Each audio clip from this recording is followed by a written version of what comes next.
joined Pittsburgh Taiko when the group was started in 2009. One of Pittsburgh Taiko's first performances was at the Nationality Room's open house in 2009. We teamed up with a group from Bethany College in West Virginia to play at the open house concert. And that was actually the first time we got to play on real drums because we didn't have drums for a while. My name is Ulu Mills. I have been a member of Pittsburgh Taiko since 2017 when I moved to Pittsburgh for grad school from Japan. I started playing Taiko when I was in Japan and wanted to stay connected to Japan somehow when I came for grad school. And Taiko in Pittsburgh was the first thing that I Googled when I arrived, and that's how I found Pittsburgh Taiko. I was really interested in Taiko from a very young age. I grew up in Hawaii, and we have lots of Japanese festivals and Okinawan festivals and local Taiko groups that I grew up watching. But I never really had the opportunity because up until recently I worked at night mostly. But when I moved to Japan and worked a 9-to-5 schedule, then it was much easier for me to get involved. Hi, I'm Mizuki. I started playing Taiko when I was in high school. At the time, I really enjoyed playing Taiko, and I loved how energetic and dynamic Taiko is. After I graduated high school, I stopped playing Taiko for about a year. But after my first year at Pitt, I really missed playing Taiko, and I also wanted to meet more people with similar interests. So I went on internet and looked up Taiko, Pittsburgh, and that's how I found out about Pittsburgh Taiko. I've been with Pittsburgh Taiko for about 5 years. I first played Taiko as a music education major, and I immediately enjoyed the physicality of it. Several years later, as a teacher, I programmed a Taiko piece on a percussion ensemble concert, and the students loved it as well. I currently teach 2 high school Taiko clubs, Armstrong Taiko and Leechburg Taiko.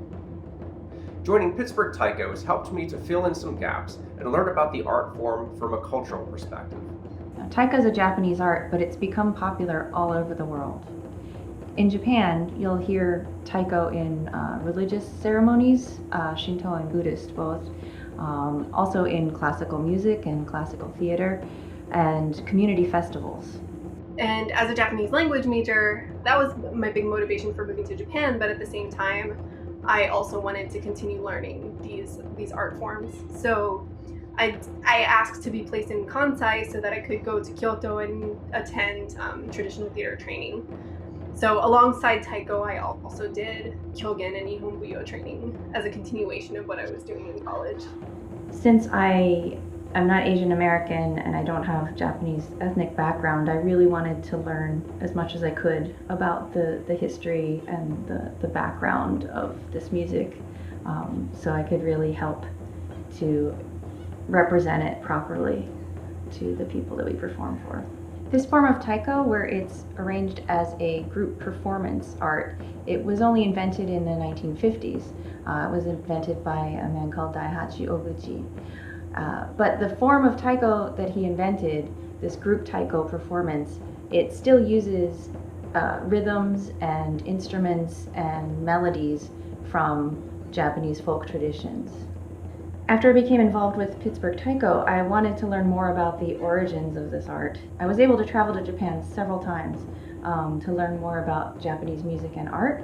Japanese summers are really, really hot and really humid, and they're not the greatest time to go to Japan if you like to be comfortable. But there are so many festivals in the summer, and you can travel around and hear different music and learn different dances and see the different traditions all over the country. I see Pittsburgh Taiko as a place not only to play Taiko, but also to learn more about Japanese culture. Because I left Japan when I was 9 years old, there are many things about Japan and Japanese culture that I don't know much about, even though I probably should know as a Japanese person. So being part of Pittsburgh Taiko has been helping me fill in those gaps and learn more about the culture I'm originally from. Pittsburgh Taiko is part of the Japan America Society of Pennsylvania. So we're part of their cultural outreach offerings, and we get to go to elementary schools and middle schools and sometimes high schools and do presentations about Taiko and about Taiko's role in Japanese culture. So we talk about, we perform because that's always fun. But we talk about the costumes we wear and the history of the hapi and hachimaki bands and the clothes that we wear. We talk about the traditional methods for building drums in Japan. We talk about the music itself, obviously, and the history of how it's used in Japan and in Japanese festivals. Taiko has its own built-in language, right? Like the kuchishoga is how we learn songs, and it's very accessible. And so I always thought that was really nice when we would have school performances, when we would teach them the kuchishoga, and they could very quickly just start playing on their laps and pick up on the language of Taiko. I really enjoyed that. We're also supported by the Asian Studies Center at the University of Pittsburgh. So we've been able to perform at their coming of age ceremony that they've done the last several years in January for the exchange students who are from Japan and will miss the coming of age ceremony. It's also open to Pitt students, and that means that one of our members actually participated in the ceremony this past year, so that was nice to see. In normal years, Pittsburgh Taiko does a variety of performances in the Pittsburgh area. We do concerts, we do corporate events. We've performed at student-run festivals at Carnegie Mellon and at University of Pittsburgh. We've performed also at the Squirrel Hill Lunar New Year celebration, which is always a really great time. So since these educational presentations have always been part of our mission, we have had to make sure that all our members are pretty up on Taiko history. Taiko started becoming more popular in North America in the 1960s and 1970s. Young Japanese Americans, mostly on the West Coast, wanted to reconnect with their roots and also wanted to form a more positive cultural identity for themselves. This was during the Vietnam War, and many of them were involved with the peace movement, anti-war movement, and other civil rights movements at the time.